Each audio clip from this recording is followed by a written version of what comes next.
Hello students, how are you. I hope कि आप सभी अच्छे होंगे। आप सभी का हमारे चैनल एक्सपर्ट ओपिनियन पर वेलकम है। आज हम डिस्कस करेंगे सीडीपी एंड पेडागोजी पार्ट 7। इससे पहले कि आपने जो सेशन नहीं देखे हैं तो आप हमारे चैनल की प्लेलिस्ट में जाकर सभी सेशंस देख सकते हैं, जो आपके कोई भी टीचिंग एग्जाम के लिए बहुत ज़्यादा कंपलसरी और बहुत इंपॉर्टेंट साबित होंगे। तो चलिए हम आगे बढ़ते हैं। लाइक, शेयर एंड सब्सक्राइब आप लोग कर चुके होंगे, नहीं किया है तो कर दीजिएगा। ज़्यादा से ज़्यादा मित्रों को जोड़ने का प्रयास करें। आगे बढ़ते हैं।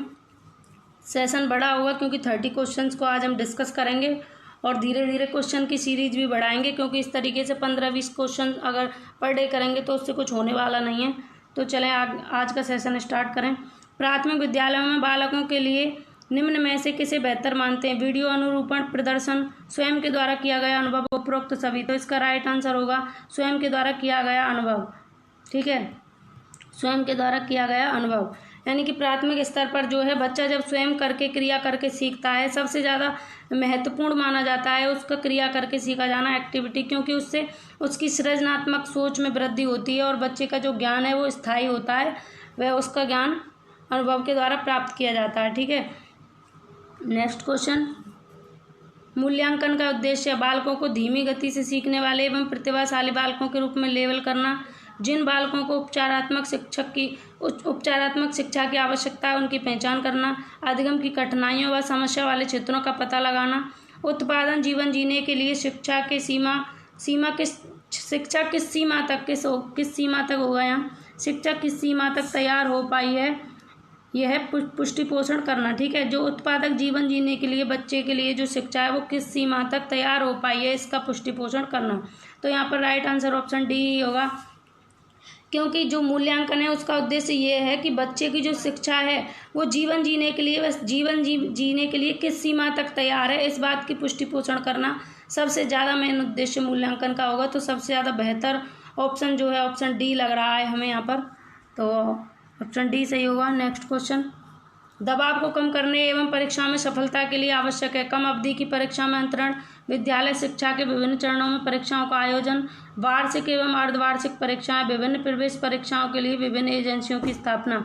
तो इसका राइट आंसर होगा ऑप्शन ए, कम अवधि की परीक्षा में अंतरण। देखिए, दबाव को कम करना है और परीक्षा में यदि सफलता हासिल करनी है तो कम अवधि की परीक्षा में अंतरण बहुत आवश्यक है, क्योंकि जैसे आप DLED, BTC, B.Ed जो भी करके आए हों तो आपने देखा होगा कि आपकी परीक्षाएं 4 सेमेस्टर में होती हैं, जिसमें 6-6 महीने का गैप लगता है।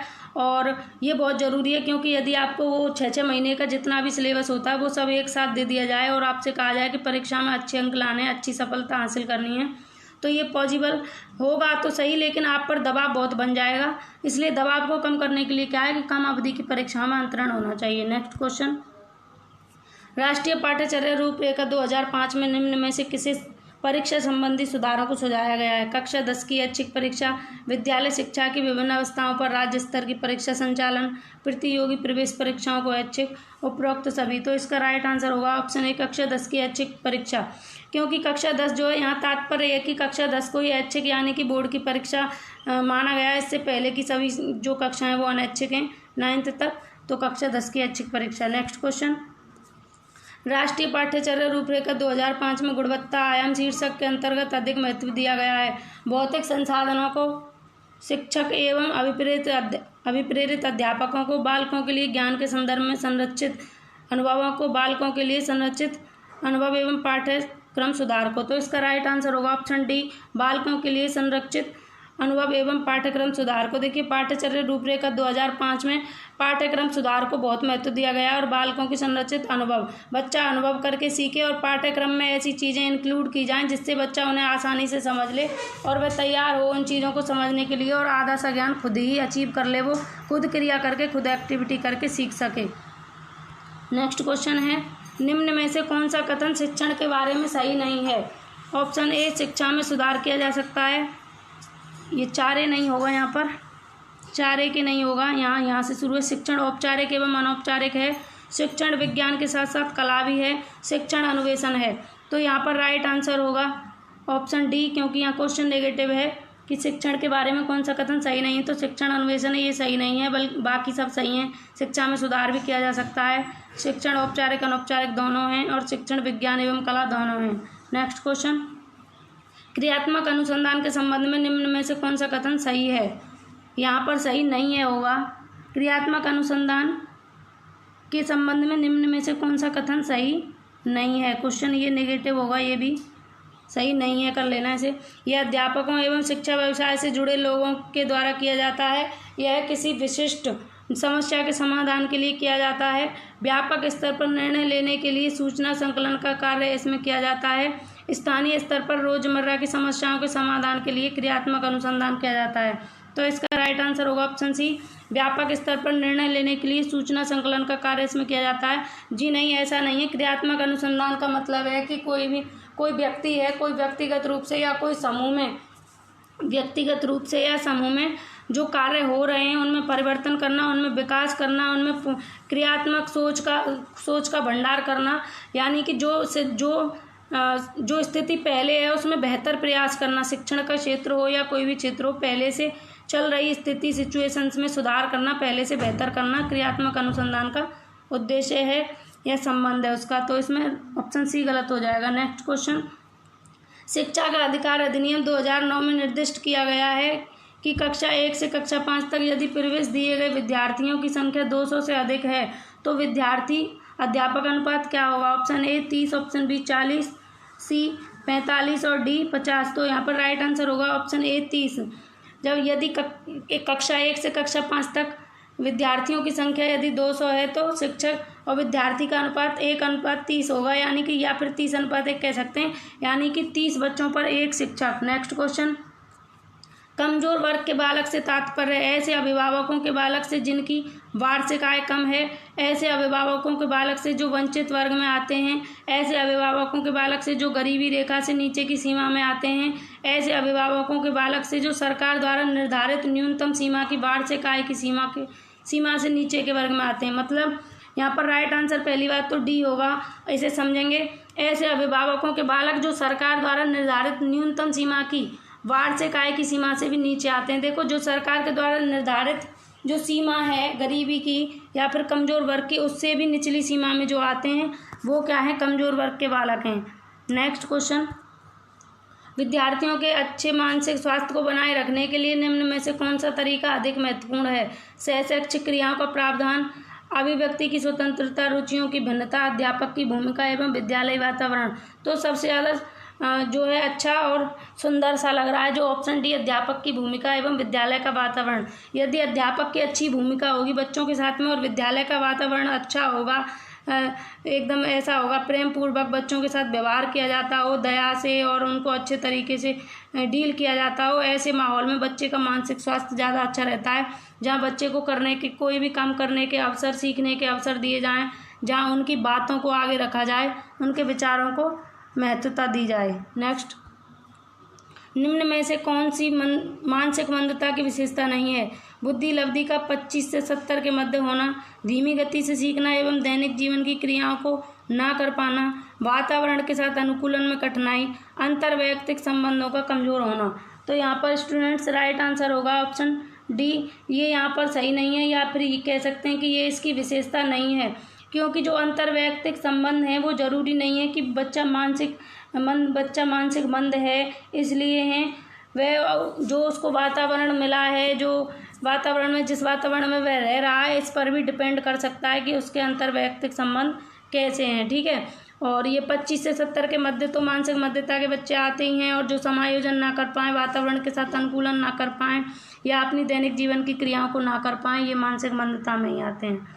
नेक्स्ट क्वेश्चन, निःशुल्क बालकों की शिक्षा के लिए प्रावधान किया जा सकता है समावेशित करके, समावेशित शिक्षा द्वारा, मुख्य धारा में डालकर, समाकलन द्वारा, उपरोक्त में से कोई नहीं। तो यहाँ पर राइट आंसर हो जाएगा ऑप्शन ए, निःशुल्क बालकों की शिक्षा के लिए प्रावधान किया जा सकता है समावेशी शिक्षा में। यानी कि क्योंकि समावेशी शिक्षा जो है उसमें ऐसे बच्चों को शामिल करते हैं, ऐसे बच्चों को ऐड करते हैं जिन्हें सुनने में कोई कठिनाई हो या फिर किसी को बोलने में कठिनाई हो, यानी कि जो बच्चे थोड़ा ऐसे पिछड़े तरीके के होते हैं उनको उसमें इंक्लूड किया जाता है, और उन्हें सभी को सीखने के अवसर दिए जाते हैं। बच्चों को सभी तरह के विभिन्न जाति धर्म के बच्चों को इंक्लूड किया जाता है, इसलिए निःशुल्क बालकों की शिक्षा के लिए समावेशित शिक्षा द्वारा प्रावधान किया जा सकता है। ठीक है, समावेशित शिक्षा में सभी बच्चों की ज़रूरतों आवश्यकताओं को ध्यान में रखकर शिक्षा कराई जाती है, चाहे वो किसी भी वर्ग धर्म का हो। नेक्स्ट क्वेश्चन, निम्न में से कौन सा व्यवहार भावनात्मक बाधा को प्रदर्शित नहीं करता? बाल अपराध, कमजोरों को डराने वाला, भगोड़ापन, शालीनता। तो इसका सीधा सीधा राइट आंसर डी हो जाएगा। शालीनता जो है भावनात्मक बाधा को प्रदर्शित नहीं करता है, क्योंकि शालीनता एक ऐसी स्टेज, ऐसी अवस्था है जिसमें व्यक्ति तटस्थ हो जाता है। वह व्यवहार भावनात्मक रूप से किसी को भी प्रभावित नहीं करता या बाधा नहीं डालता किसी के भी कार्य में। शालीनता एक अच्छा गुण है, ठीक है। नेक्स्ट क्वेश्चन, समायोजन से तात्पर्य स्वयं का विभिन्न परिस्थितियों में अनुकूलन करना है ताकि संतुष्ट किया जा सके। किसे? दूसरों को, प्रेरकों को, उद्देश्यों को, आवश्यकताओं को। तो जो समायोजन है उससे क्या तात्पर्य है, ठीक है, क्या है? आवश्यकताओं को संतुष्ट करना है। क्योंकि मान लीजिए कि आपको किसी अधिकारी से कोई काम है, तो वहाँ पर आपको क्या करना होगा? यदि वहाँ आपका काम 100 रुपये देकर हो रहा है और आप ये कहें कि नहीं मैं तो 100 रुपये नहीं दूंगा, मतलब जैसी वहाँ पर सिचुएशन है, वहाँ पे जैसी कंडीशंस हैं उसके अकॉर्डिंग आप समायोजन नहीं कर रहे हो। यदि आप नहीं करोगे तो फिर आपका काम नहीं होगा, आपकी आवश्यकता की पूर्ति नहीं होगी। इसलिए समायोजन आवश्यक है। परिस्थितियों के अनुसार, जैसी परिस्थिति हो उनके अनुकूल हमें ढलना पड़ता है, यही समायोजन है, ठीक है। और उससे फिर होगा क्या कि हमारी जो आवश्यकताएं हैं उनकी संतुष्टि हो जाएगी। नेक्स्ट क्वेश्चन, कुछ लोगों का कहना है कि जब बालकों को गुस्सा आता है तो वे खेलने के लिए चले जाते हैं जब तक कि पहले से अच्छा महसूस नहीं करते। उनके व्यवहार में निम्न में से कौन प्रतिरक्षा तंत्र प्रतिलक्षित होता है? प्रक्षेपण, विस्थापन, प्रतिक्रिया निर्माण या उदात्तीकरण। तो इसका राइट आंसर होगा विस्थापन, ऑप्शन बी। कि जब जैसे कोई बच्चा है उसे गुस्सा आता है या घर में उसमें पिटाई लगा दी और उसे गुस्सा आ रहा है तो वो क्या करता है? बाहर खेलने के लिए चला जाता है जब तक कि उसका माइंड अच्छा नहीं हो जाता, उसका मूड ठीक नहीं हो जाता, क्योंकि वह विस्थापन कर लेता है, वह परिस्थितियों से विस्थापन कर लेता है और अपने माइंड को जो है थोड़ा सा परिस्थितियों से अलग करके और उस सिचुएशन का सामना करने के लिए तैयार हो जाता है। नेक्स्ट क्वेश्चन, कौन सा सिद्धांत व्यक्त करता है कि मानव मस्तिष्क एक बर्फ की बड़ी चट्टान के समान है जो कि अधिकांशतः छिपी रहती है एवं उनमें चेतना के 3 स्तर हैं, ठीक है। तो कौन सा सिद्धांत है ऐसा जो मानव मस्तिष्क को एक बर्फ की चट्टान की तरह मानता है, बर्फ के टुकड़े की चट्टान की तरह मानता है? ऑप्शन गुण सिद्धांत, प्रकार सिद्धांत, मनोविश्लेषणात्मक सिद्धांत, व्यवहारवादी सिद्धांत। इसके बारे में हम डिस्कस कर चुके हैं। मनोविश्लेषणवादी सिद्धांत जो कि सिगमंड फ्राइड ने दिया था, उन्होंने मानव मस्तिष्क को किसकी संज्ञा दी है? एक बर्फ के टुकड़े की या हिमखंड की संज्ञा दी है, जिसमें जो हमारा चेतन मन है उसके 3 स्तर इन्होंने बताए हैं, ठीक है। नेक्स्ट क्वेश्चन, 6 से 10 वर्ष तक की अवस्था में बालक रुचि लेना प्रारंभ करते हैं, धर्म में, मानव शरीर में, यौन संबंध में, विद्यालय में। तो 6 से 10 वर्ष के जो बच्चे होते हैं वे विद्यालय में रुचि लेना प्रारंभ कर देते हैं। इसीलिए गवर्नमेंट ने भी 6 वर्ष से एडमिशन लेना स्टार्ट किया है कि बच्चे 6 वर्ष से पहले उनकी खेलने कूदने की जो उम्र होती है, उनका जो सामाजिक विकास है वो अपने परिवेश में, पास पड़ोस में, अपने घर परिवार में हो, ठीक है। नेक्स्ट, उपलब्धि अभिप्रेरक के संबंध में निम्न में से कौन सा कथन सही नहीं है? उपलब्धि अभिप्रेरक जीवित रहने के लिए आवश्यक हैं। ऑप्शन बी, यदि व्यक्तिगत क्षमताओं की संतुष्टि महत्वपूर्ण है तो उपलब्धि अभिप्रेरक को विकास प्रेरक कहा जा सकता है, सही है।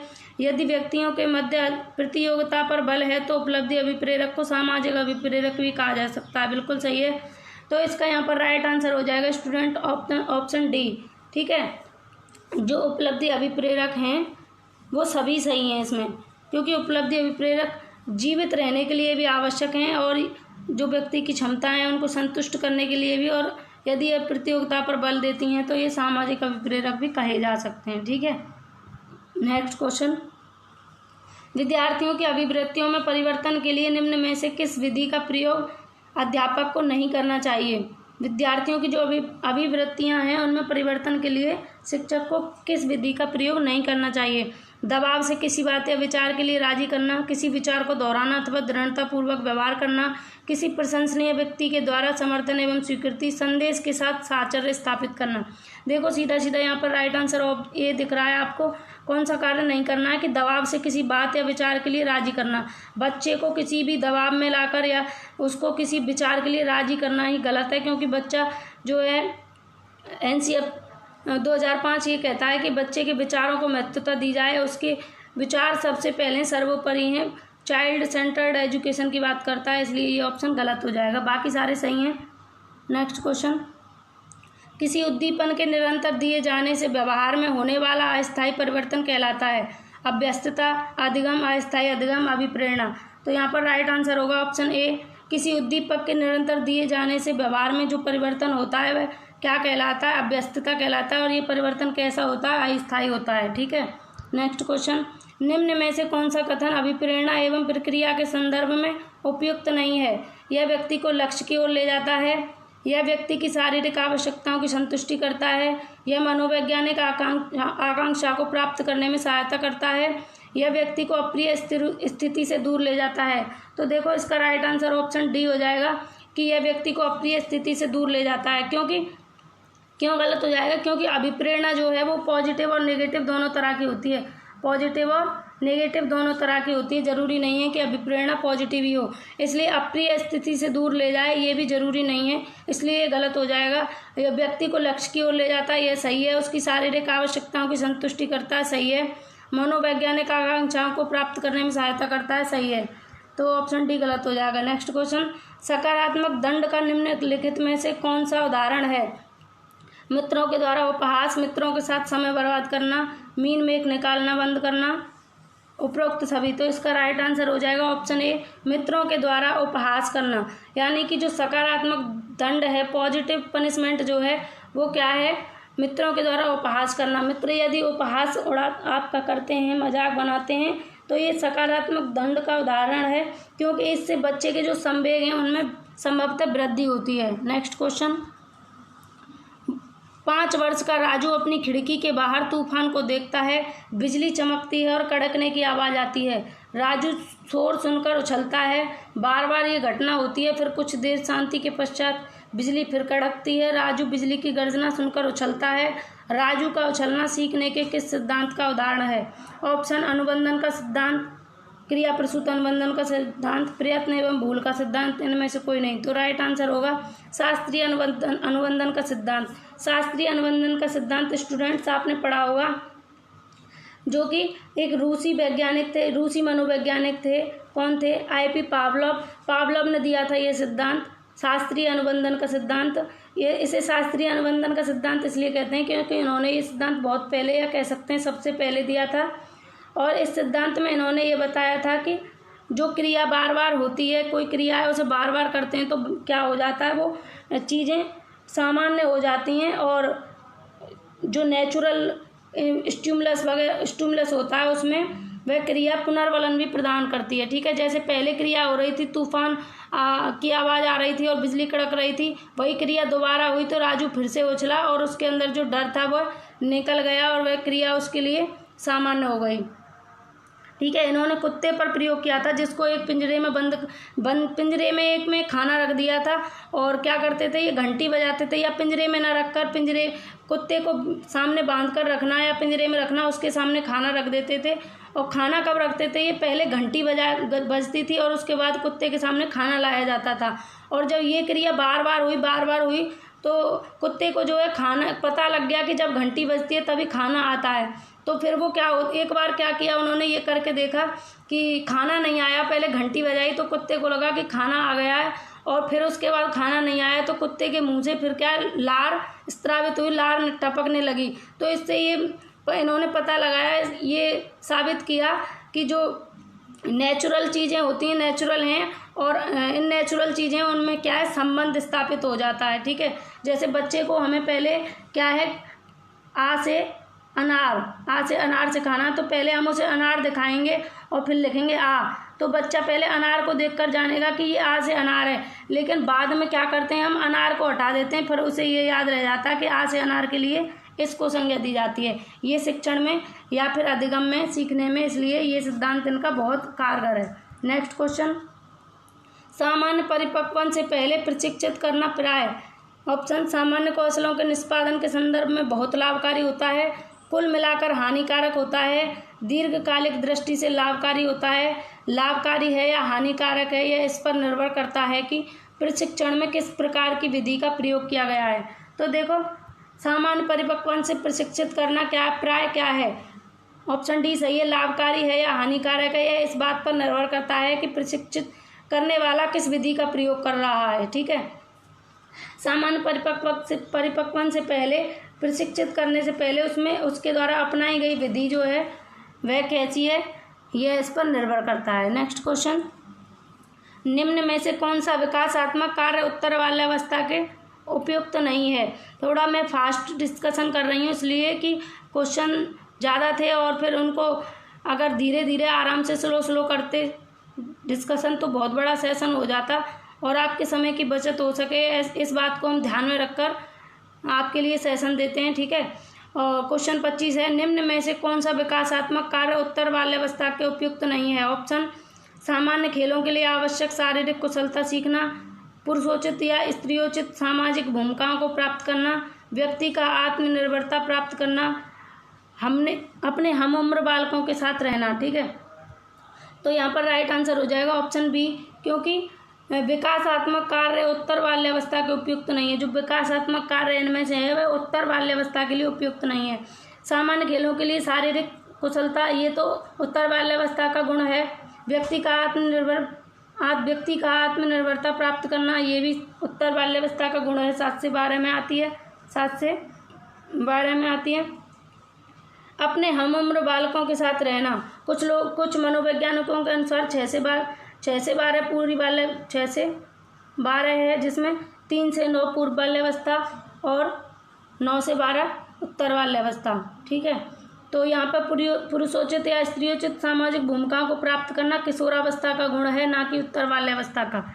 नेक्स्ट क्वेश्चन, विकास के संदर्भ में निम्न में से कौन सा कथन सत्य नहीं है? विकास की प्रत्येक अवस्था में अपने खतरे हैं। विकास उकसाने बढ़ावा देने से नहीं होता। विकास सांस्कृतिक परिवर्तन से होता है। विकास की प्रत्येक अवस्था की अपनी विशेषताएं हैं।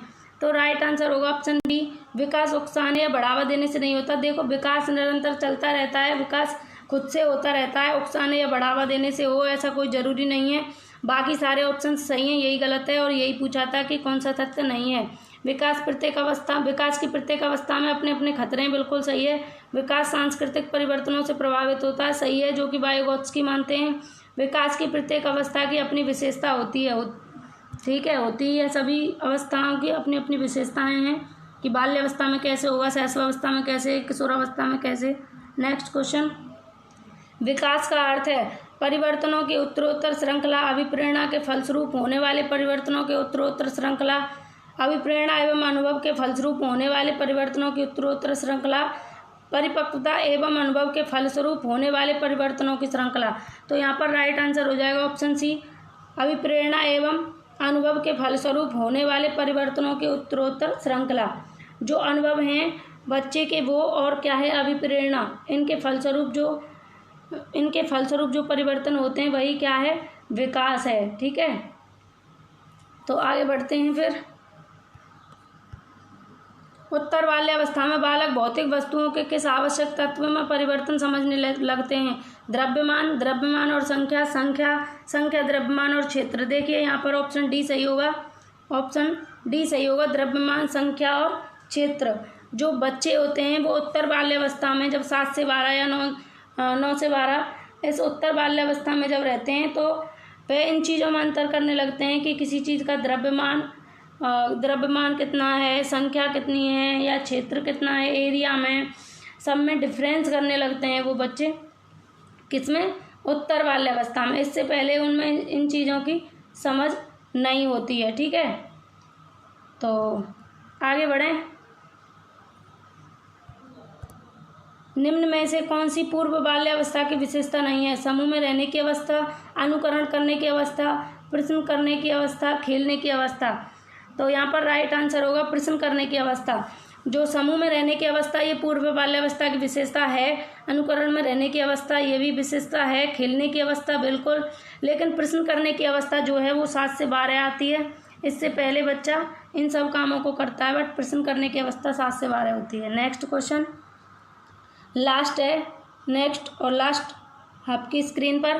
खिलौनों की आयु कहा जाता है पूर्व बाल्यावस्था को, उत्तर बाल्यावस्था को, शैशवावस्था को या सभी को? तो राइट आंसर होगा पूर्व बाल्यावस्था को।